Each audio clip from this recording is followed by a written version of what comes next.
폭압적인 왕 노릇을 했던 아비멜렉이 죽은 후 돌라와 야일이 차례로 이스라엘의 사사로 등장합니다. 이들은 약 45년 동안 이스라엘을 안정적으로 다스립니다. 하지만 야일의 모습을 보면 그에게는 30명의 아들이 있어 30마리의 어린 나귀를 탔다고 합니다. 그리고 30개의 성읍을 가졌다고 합니다. 야일의 아들들이 각각 나귀를 타고 다녔고 성읍 하나씩을 다스린 것으로 보입니다. 이렇게 많은 수의 아들이 있다는 것, 당시 사회에서는 값비싼 이동 수단인 나귀를 타고 다닌 것, 아들들이 30개 성읍에 성주 노릇을 하고 있는 것을 보면 야일은 왕처럼 살았다라는 것을 알 수가 있습니다. 야일은 사사였지만 왕처럼 행세했고 부와 권력을 지금 자식들에게까지 물려주고 있는 겁니다. 야일이 비록 이스라엘을 안정적으로 다스리기는 했습니다만 이 야일의 처신은 그리 바람직하지가 않습니다.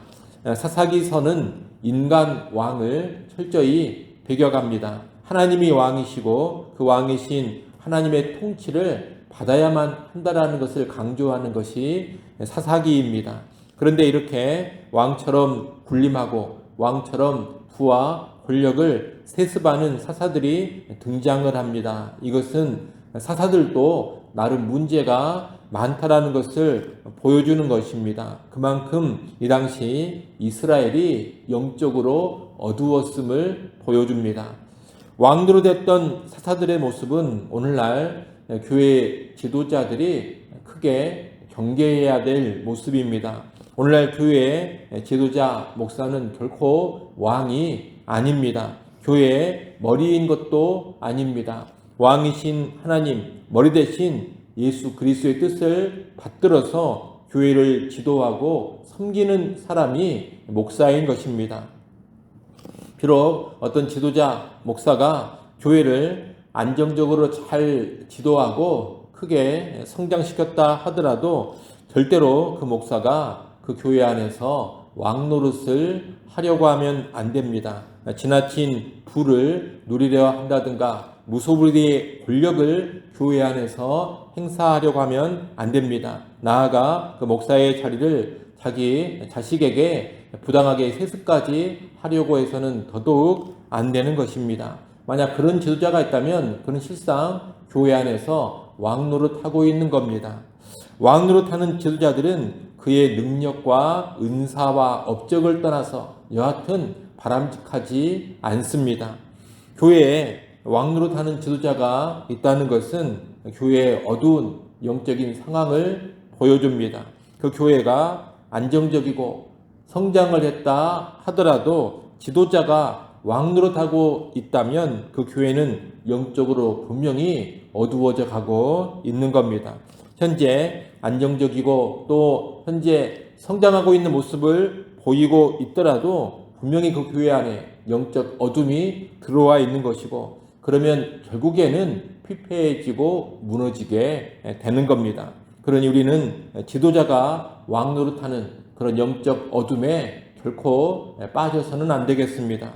여러분, 우리의 왕은 하나님 한 분뿐이십니다. 그리고 교회의 머리도 오직 예수 그리스도 한 분뿐이십니다.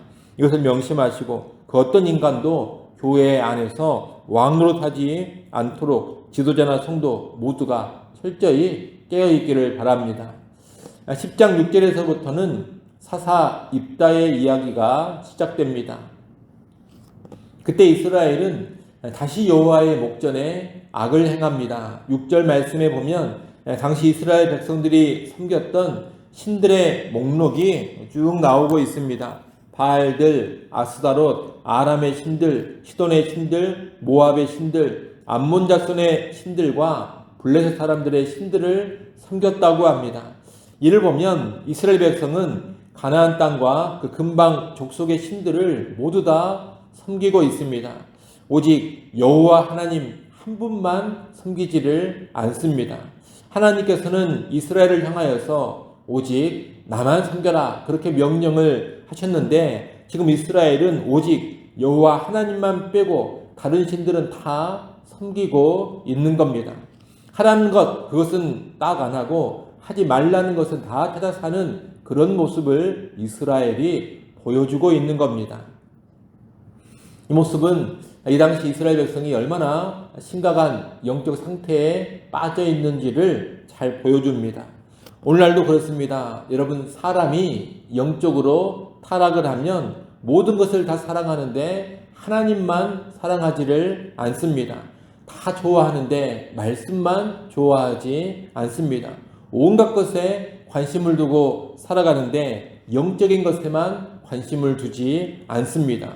모든 것에 다 관대한데 믿음의 영역에서만 아주 마음이 완고합니다. 영적으로 부패하고 타락하면 그렇게 되는 겁니다. 이스라엘이 이렇게 심각하게 부패해서 하나님을 버리고 떠나버리자 하나님은 블레셋과 암몬 자손의 손에 이스라엘을 넘기십니다. 그래서 18년 동안의 압제를 또 당하게 하십니다. 범죄와 그에 대한 징벌로서의 압제가 지금 다시 반복되고 있는 겁니다. 심한 압제가 계속되자 이스라엘은 늘 그렇듯이 또 여호와 하나님께 와서 부르짖습니다. 우리를 구해달라는 겁니다. 이스라엘 백성들은 지금 고질적인 병폐를 보여주고 있습니다. 문제가 없을 때는 가나안의 풍요 속에서 온갖 우상들을 다 섬깁니다. 좋고 살만한 때에는 여호와 하나님은 안중에 두지 않습니다. 그러다가 고통이 발생하고 삶이 괴로워지면 그때서야 여호와 하나님을 찾습니다.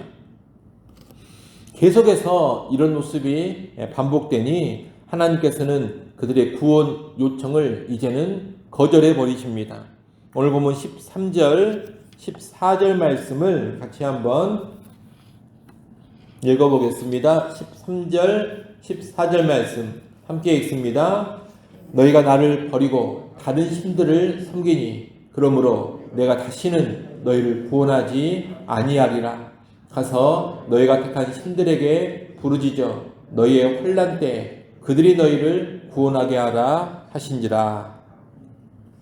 하나님께서는 나는 너희를 구원하지 않겠다. 너희가 그렇게 섬기던 다른 신들에게 가서 도움을 구하라. 이렇게 매정하게 말씀을 하십니다. 그 전에는 구해달라 그렇게 기도하고 부르짖으면 하나님께서 바로 사사를 일으키사 이스라엘을 압제로부터 구원해 주셨습니다. 그런데 이런 일이 계속 반복되니 이제 너희를 구원하지 않겠다 이렇게 말씀을 하시는 겁니다. 그런데 이스라엘이 하나님께 범죄했다면서 거듭해서 용서를 다시 구하고 이방 신들을 제거하고 하나님만 섬기는 그런 모습을 보이자 하나님의 마음이 또다시 아파집니다. 16절 맨 뒷부분에 보게 되면 여호와께서 이스라엘의 군고로 말미암아 마음에 근심하시니라 이렇게 되어 있습니다. 여기서 마음에 근심하셨다 이 말은 견디지 못했다 이런 의미를 담고 있습니다. 여호와께서 이스라엘 백성이 고통을 당한 것으로 말미암아서 지금 견디지 못하시는 그런 심령이 된 겁니다. 여러분 늘 반복적으로 실패하고 있는 이스라엘 백성입니다. 좋을 때는 하나님을 무시하다가 힘들 때만 되면 그때만 찾아와서 도와달라고 하소연하는 백성입니다.